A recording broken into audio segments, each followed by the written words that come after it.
Okay, we're back again. We're going to learn Tractate Sotah, chapter 8. And the name of the chapter is Mashuach Melchama. And we're holding 44, page 44. Meis Davis Albus Tuma corpse captures the 4 Amis. If you're going into the 4 Amis, you're Tameh. It says in otherwise, that if you stand in the chatzar hakever, in the yard, the kever, the one who stands in there is toil. And if it has 4 amis, these are the words of Beis Shammai. You need to have 4 tfochim, not 4 amis, which is much less. 4 tfochim is like 20 inches. It has an opening from the top. If the cave has an opening from the tzad, from the side,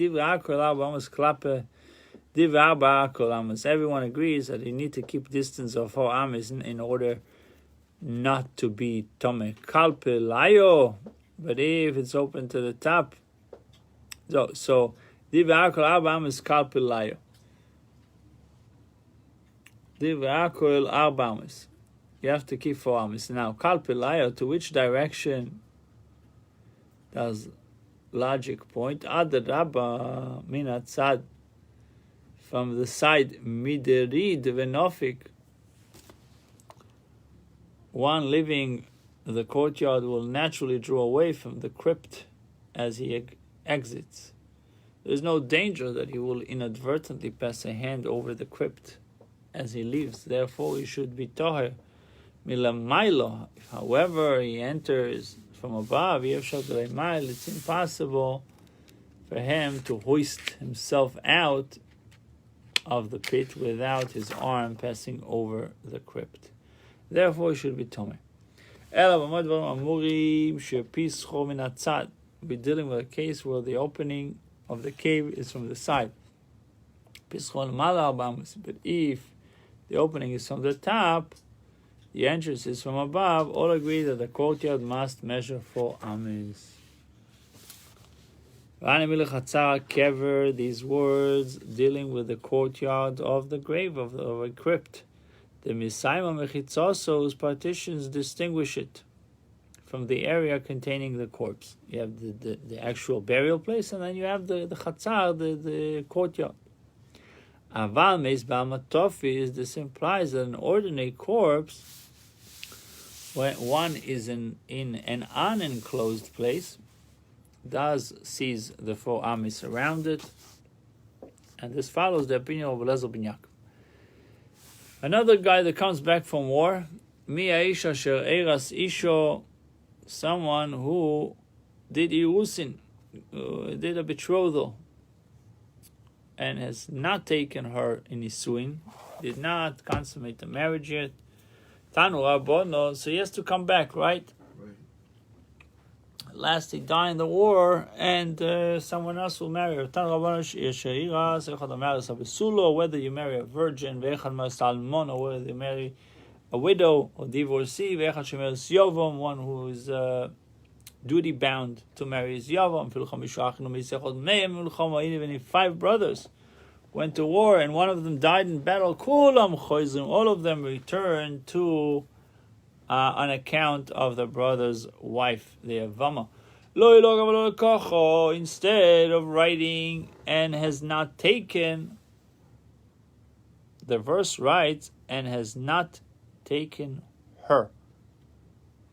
The suffix her comes to exclude the erusin of a widow to a kohen gadol, grush or a chalutza lekohen ediot, a divorcee or a chalutza to an ordinary kohen mamzeres or nisin Israel mamzeres or nisina to Israel by Israel mamzer nosin, daughter of Israel to mamzer or a nosin.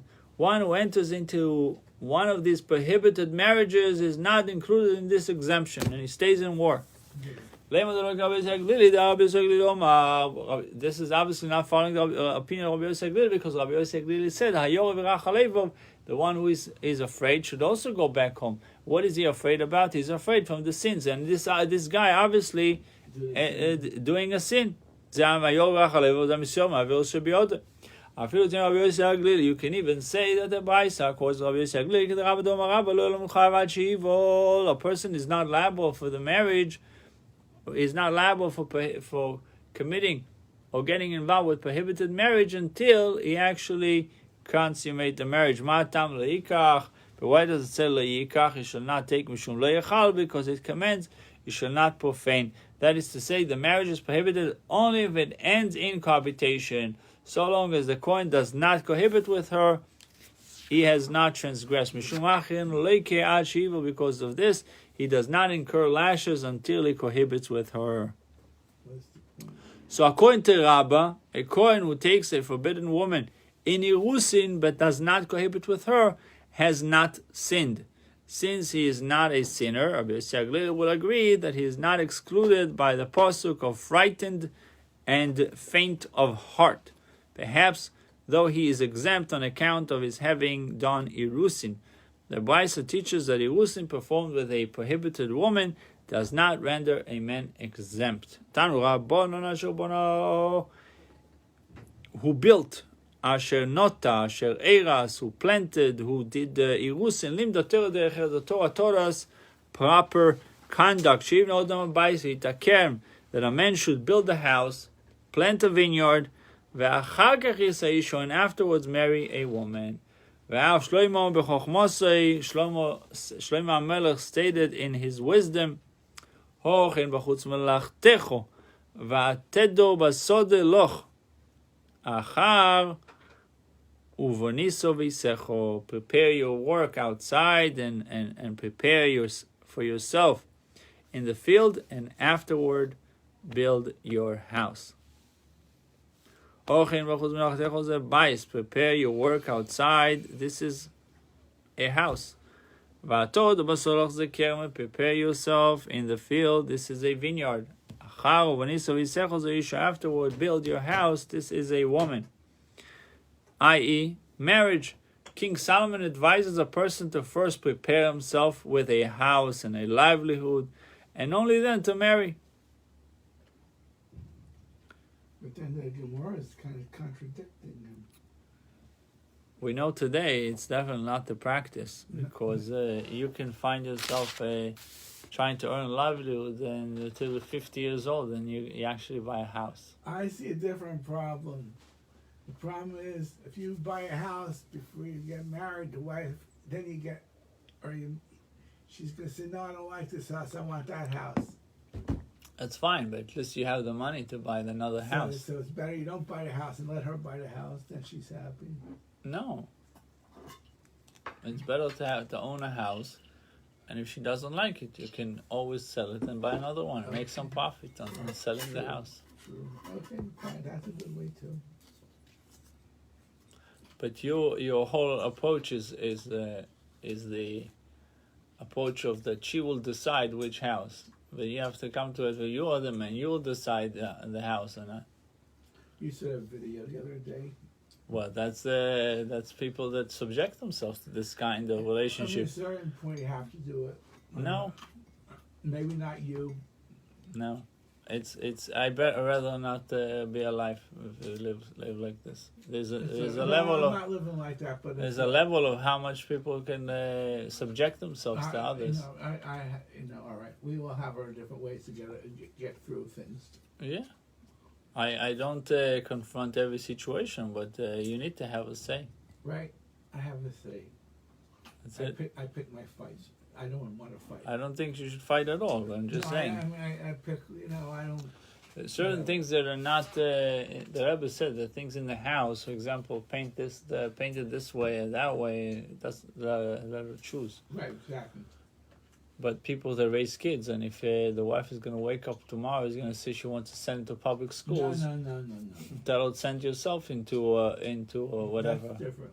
Take a walk. And in a sense, depends what it is. Avriut, bless you. You understand there's certain things where at your stage in life, what are you going to fight about? The child was not good. Well, what difference does it make? No, like school is different.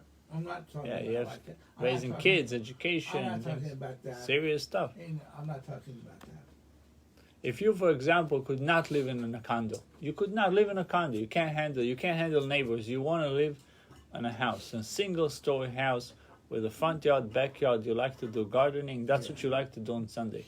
Right. You didn't put a fight. You had to put a fight. Otherwise, you'd be miserable every day. Well, I mean, it could still come to that over here if they're going to be making me crazy. No, I'm saying that if this is not your inclination to begin with, you're not gonna fight for it. But if this is your DNA, you're gonna fight. You say, I can't be in a condo. Yeah. I can't be with neighbors. I want to have my own privacy. Yeah, I thought about if they're going to make me miserable, what I would do.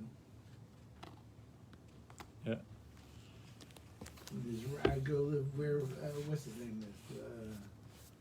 Where? Whispering. Oh, Whisper Walk. Yeah. Get a rental over there. If it's not, I don't know how much the prices are, but if they're going to make me miserable here. Now it's pretty much the same as there.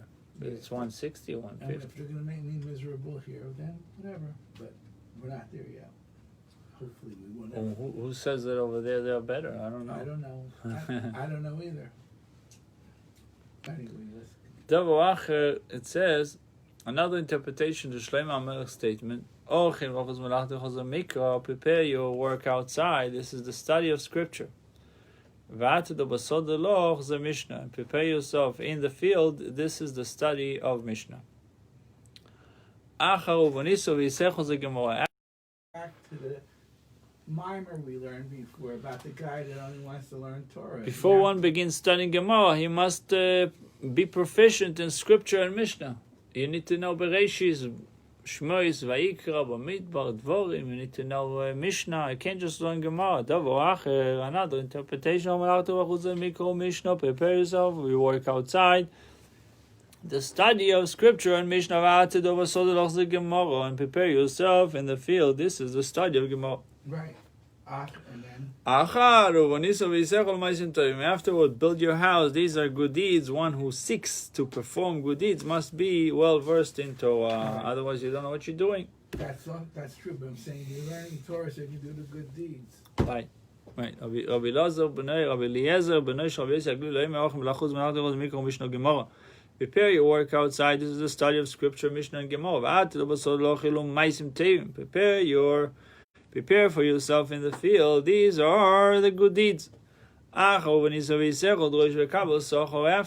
build your house. This tells you to expound on Torah and receive reward. And these are the ones who do not return from war. One who builds a gatehouse. What we called it yesterday? The portico. Portico. If one added to it even a single row of bricks, it returns to the single new row renders the house new. Therefore, it generates exemption. Also, one who built a house of bricks in Shorin would not return. It is because the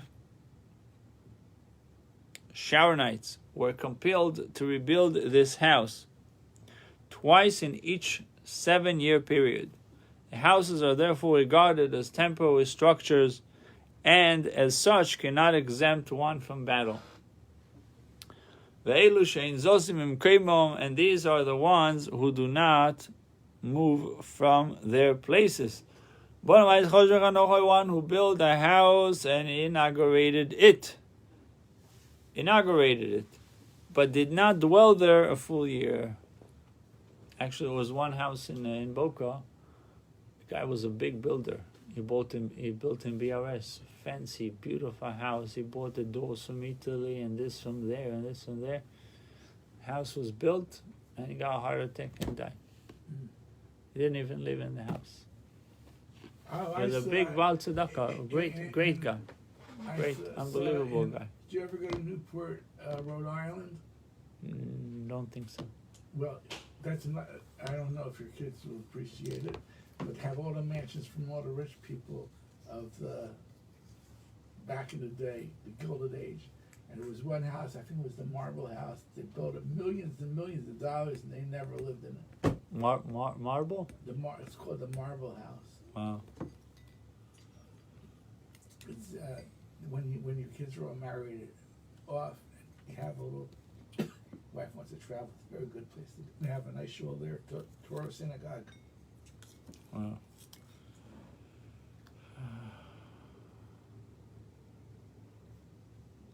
Tanu Rabbanon Isho Chadosho.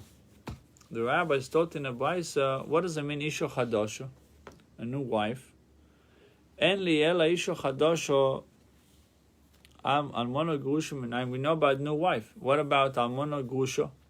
A widow or a divorced. Minayim, that if you marry them, you're also coming back. Talmud Lemar Isha. Because it says the word Isha. Mikol Mokim. To teach that no matter what kind of wife he takes, his marriage exempts him from war. So why tell me Isha Chadosha? Just say Isha. Why do I have to say Chadosha? So he said Misha Chadosha Loi. To limit the exemption to a wife that is new to you. So this excludes a man who takes back his divorcee. Okay? For she is not new to him. One who remarries his former wife is not exempt from army service. Tanu Rabon lo yetze batzovo.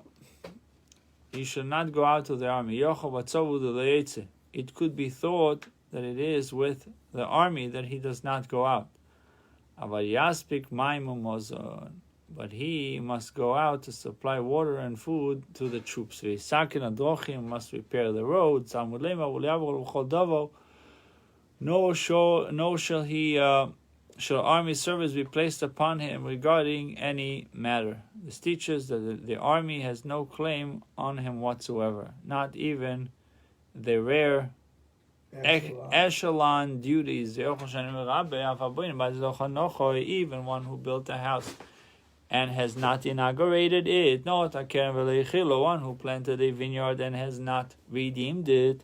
One who did irusin with a woman and has not taken her in irusin. Talmud Lemar, all of the Torah therefore states upon him.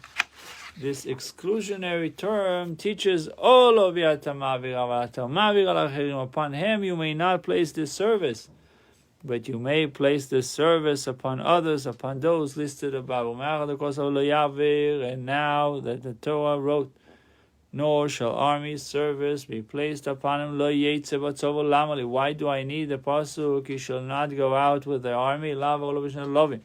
To transgress two prohibition on account of his action. The prohibition shall not go out with the army, and the prohibition, nor shall army service be placed upon him.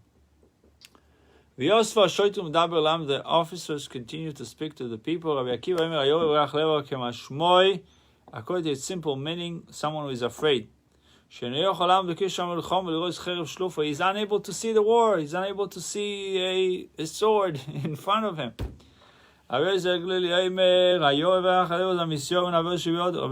no, fearing a scaredy guy is someone that is afraid of the sins that he did. That's why the Torah gave him a lot of option to go back, so he shouldn't be embarrassed. Everybody say, oh, he's going back, because probably did a lot of sins. So there's a lot of reasons to go back. Almono that married Kohen Godos prohibited marriage. Gush v'chalutza divorce. Chalutza also prohibited marriage to Kohen Ediot to Regel Kohen Mamzeres in Israel. Mamzeres on the sinner to Israel is also forbidden marriage. Bas Yisrael Mamzer or Bas Yisrael marrying a Mamzer. All these are in the category of someone who is afraid for his for the sins that he did. When the Shotrim finished speaking to the people, and then they appointed Soret's voice, army ministers, army commanders, and they put officers in the beginning and the back. Yeah. Then they're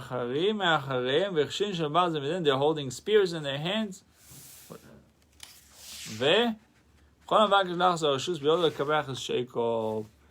And anyone who wants to go back, they have access in their hands, and they're allowed to. You know what Stalin did? Now to hurt him, to sever his legs. Stalin didn't believe in nobody could be a prisoner of war for Stalin. No, so the Russians that were taken as prisoner of war, when they were released, he killed them all because they didn't. They should have fought. They should have died in battle. Okay. I got you. So he killed all the Germans, POWs. if the Germans captured them and held them till the end, and when they were released, he killed them all. Why? Beginning of a flight is a downfall. Israel fled before the Philistines, and there was a great slaughter among the people. So we see that because Israel fled, they suffered a downfall. That's why Stalin knew. Later on, the pasuk says, and the men of Israel fled from before the Philistines, and they fell slain. This pasuk too demonstrated that a flight leads to a downfall. Right. When these words, what are we talking about? These various people are exempt from battle. All the above is concerning discretionary wars, like you're trying to capture land but in wars of mitzvah, what is wars of mitzvah? Such as the wars fought in the days of Yeshua for the conquest of Eretz Yisrael, Akol Yotzin, all go out, even a bridegroom from his chamber and bride from her chuppah. It seems like the girls were allowed to go to the army according to this. It says Kala Mechupasa. Likewise the other.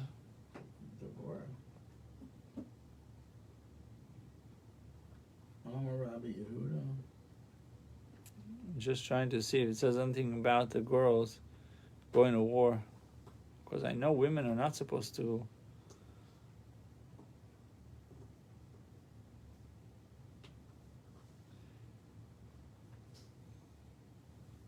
Okay. The last paragraph. Many commentators wonder what is meant at a bride from her chuppah. Women do not go to war. Where is it? Oh, yeah, I see it now. Okay. Women do not go to war, period. Exclamation mark. So you see? Radvatz, the Rambam, answers that the Mishnah simply means that since the bridegroom goes off to war, the bride must perforce leave her chuppah. The Mishnah is not saying that he must go to war. That she must go to war. Alternatively, she does not. She does go to war not to fight, but to supply food and water to the soldiers. Sirashbo. See, so they're allowed to, according to this, they're allowed to enlist to the army, but not to be as not for infantry, but they can go. Right.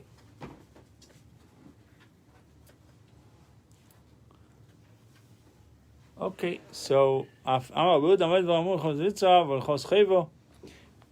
interestingly, Rabbi Yehuda says there is two different types of war. There is milchomes mitzvah. There is the wars of mitzvah, which is capturing Eretz Yisrael, and then there is milchomes choiva, that was not mentioned before. What is an obligatory wars? But in wars of obligation, everyone go out. So milchomes mitzvah, you leave the chasan v'kalo alone, the bride and the groom, you leave them alone. When it comes to milchemes choiva, according to obligation war, you have to go. You have to take. Everyone goes, even the bride and the groom. So what is milchemes choiva? The Gemara will explain what is at issue between Rabbi Yehuda and the rabbis.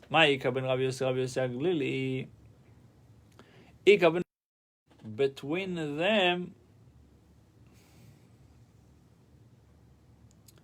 Between them is the law of one who committed a rabbinic transgression. According to Rabbi Yossi Aglili, he returns. According to Rabbi Yossi, he does not.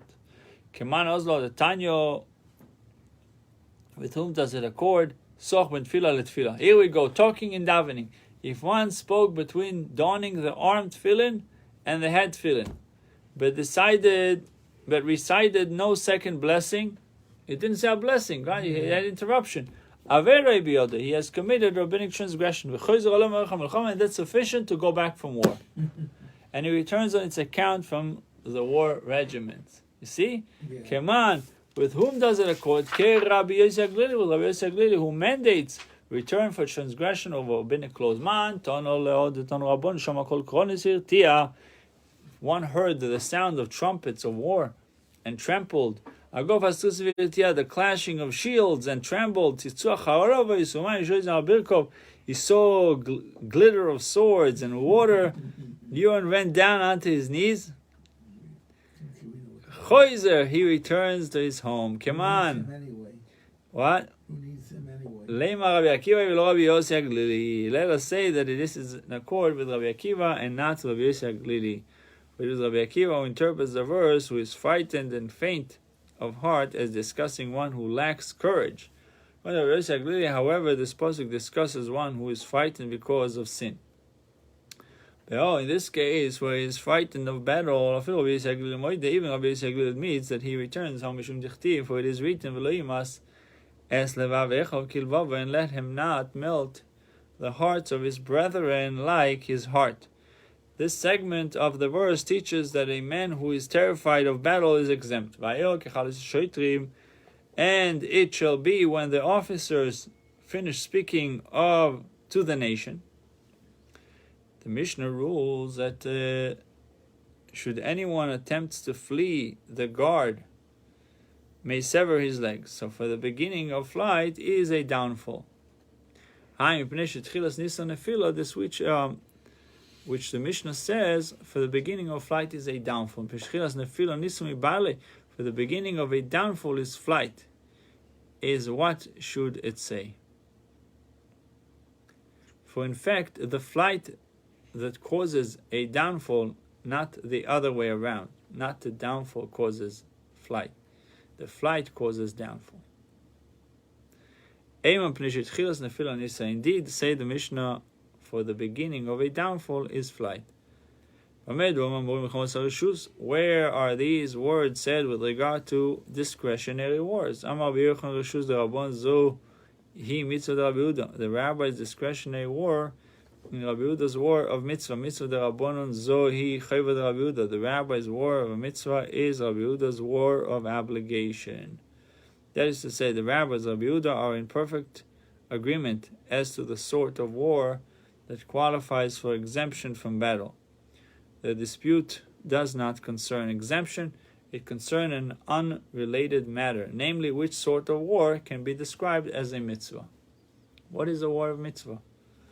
The wars of Yeshua fought to conquer Eretz Yisrael. All agree that they are obligatory. The wars of the house of David were for gain. All agree they were discretionary. The wars of David kipligi. When do they disagree? With regard to war fought to reduce the numbers of the idolaters, so that they will not come upon Israel in war, i.e. with regard to a preemptive war. Mar korilo mitzvah, the one master of Yehuda calls this war a mitzvah. Umar korishus, whereas the one master of the sages calls it discretionary.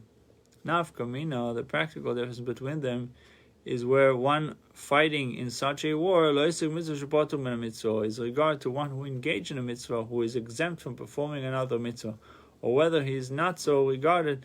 According to Rabbi Yehuda, participants in this war are engaged in a mitzvah. According to the rabbis, they are not. I'll be right back.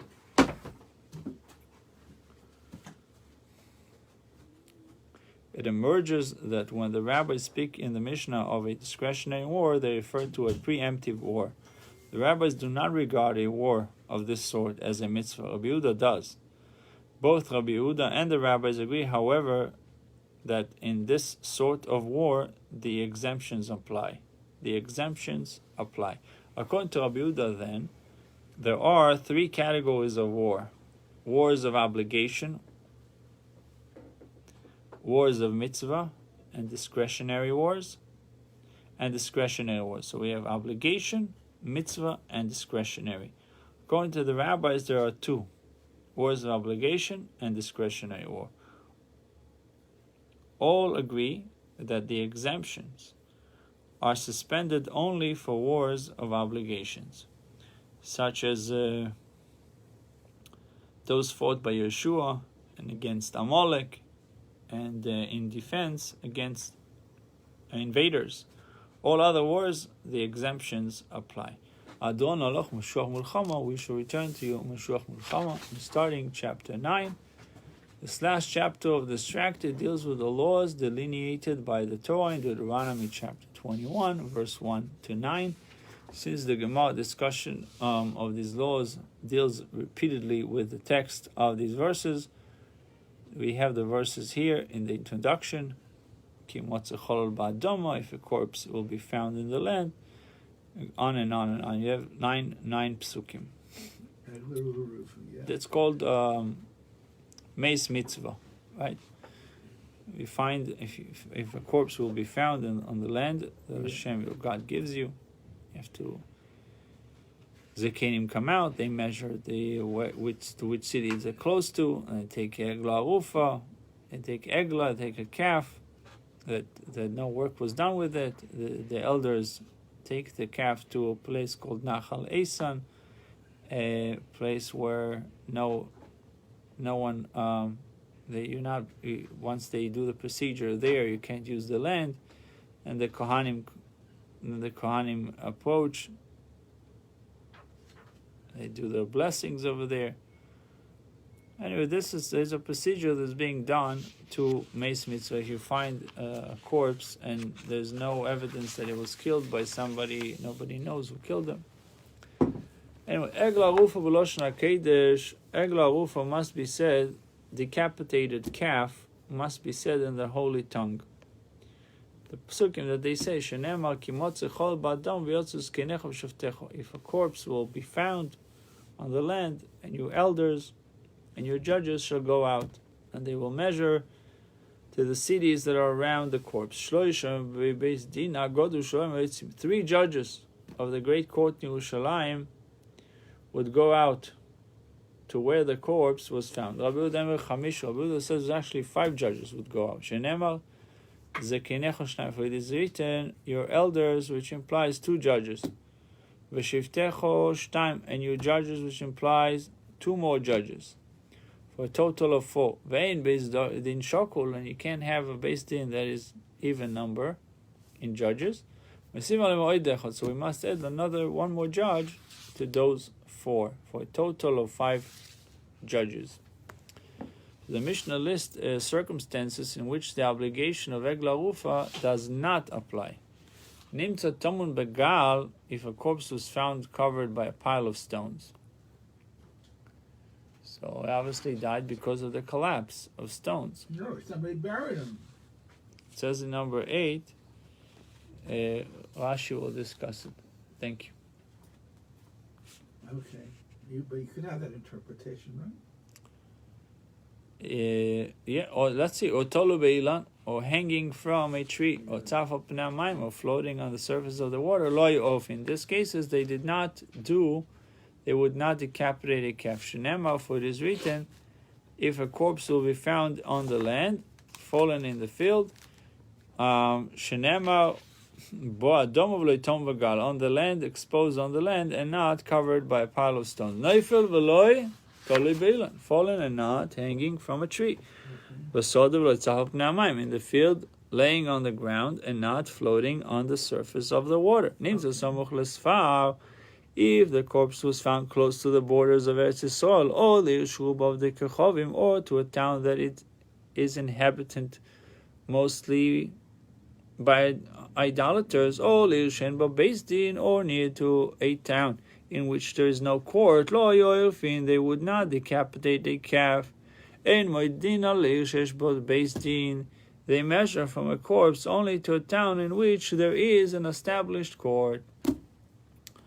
Ma'ikoma, what is the Mishnah saying? How is the law that the statements are said in the holy tongue derived from this verse? How do you know that you have to say it in Lashon HaKodesh, in the holy tongue? They shall speak up and say. Ulala noemer regarding the Levim, it says Ve'onu alevim ve'om. And further, it is written with the blessings and the curses pronounced on Mount Gerizim and Mount Tabor. The Levim shall speak up and say, etc. Just as speaking up mentioned further in the Holy Tongue, Afkan b'Lashon HaKodesh. So to hear speaking up is in Lashon HaKodesh. We say dereg la'uva keitzad. And what is the procedure for bringing an egg la'uva? Ki motzechol ba'adon v'tziskenev v'shtecha shvu shalosh lo yishob mi beisin hagodesh shvu shleim v'yotzin. 3 elders and your judges shall go out. 3 judges of the great court in Yerushalayim would go out. The pasuk cited by the Mishnah are not a source for the preceding law, but an introduction to the discussion as follows. Rabbi Menashe says 5 judges would go out to measure the distance from the corpse to the surrounding cities. Your elders implies 2. Sheftecho implies 2. In Shokul you can't have an even based din. So you have to add another one. So you have total 5. These are the words of Rabbi Yehuda. Your elders mean 2. Based in Shokul you can't have an even based din. So you add one more, you have 3. But what are you going to do with the word Sheftecho? It needs to be judges also. It means to say that you need to take the unique, you need to select among, must be the select among your judges. Members of the great Sanhedrin, not just regular judges. Rabbi Yehuda derives this law from the fact that the Torah could have used the shorter word, ziknei, elders, but instead used the longer word zikneicho. Since the shorter word is also plural, it would suffice to teach that 2 judges are needed to measure. The Torah's use of the longer word implies an additional law to be derived, namely that these judges must be members of the great Sanhedrin. Rabbi Shimon would counter that several verses are needed to teach the law that only members of the great Sanhedrin may measure for the following reason. For if the merciful one had written only the shorter word ziknei in connection with the law of measuring, I might have said even elders of the marketplace may perform the measurement. The merciful one therefore wrote the longer word zekinecho, your elders, to teach only judges who sit on a Sanhedrin may measure. Because I want a zekinecho, and if it only said zekinecho without shiftecho, I would think that even the minor Sanhedrin consisting of 20, the Sanhedrin of the 23 judges, you have to take the select among your judges, which is referring to the great Sanhedrin of 71 judges. Rabbi Yehuda derived this through a gezer shava between the word elders and the word elders from the verse, and the elders of the congregation shall lean their hands upon the head of the bull. Just as there in the section discussing the bull offered for communal error, the word elders refer to the select elders of the congregation, judges of the great Sanhedrin. So to hear the Egla Ufa section, it refers to the select elders of the congregation. If Rabbi Yehuda expounded Gezerah Shava between the bull for communal error and the law of Egla Ufa, let him expound the entire matter, even the requirement that 5 judges perform the measurement from there. For Rabbi Yehuda is of the opinion that 5 judges of the Sanhedrin perform the right of leaning on the bull for communal errors. Why then do I need the plural expression of zekinecho vesheftecho, the elders and your judges, to teach that 5 judges are required? Rabbi Yehuda did not give this gezerah shava as the source of this requirement. He apparently did not expound this gezerah shava. Why do I need the vav of vesheftecho for the number of judges needed to measure? Rabbi Shimon as Rabbi Shimon, and as for Rabbi Shimon vav lo mashmalei, my command b'shiftecho the extra vav does not imply to him an additional number of judges. Therefore, what did the Merciful One mean to say when the term "and your judges," that the judges that measure must be the select among your judges, members of the great Sanhedrin? We should continue, God willing, tomorrow. The Shulchan Aruch, Halacha, Lichvit Shabbos, lots of Shabbos, Leilu Nishmas, Insha Tzidkoni, Leah Bas Shlomo, and Shmuel Ben Tzvi Menachem Mendel HaLevi. Let's see where we hold it. Nun Tes, page 78, after one takes off a garment saturated with water, he is forbidden to move it, lest he forget and squeezes it out. There are exceptions. A garment that one does not mind if it is wet, and he would not wring it out. Couldn't care less if it's wet. Even during the week, he is not going to try squeezing or wringing it out. And one that only absorbs such a small amount of water that people do not ordinarily feel the need to wring it out. If a garment was soaked in beer, red wine, or other beverages which do not whiten it, it is permitted to carry it even though it is thoroughly drenched with that liquid, beer or wine. Indeed, even as an initial preference, one may soak a garment in such liquids, for example, to filter through them, as will be explained in section 319. Bruchim Tiyu, have a good Shabbos. Yesterday we counted 43, right? Right.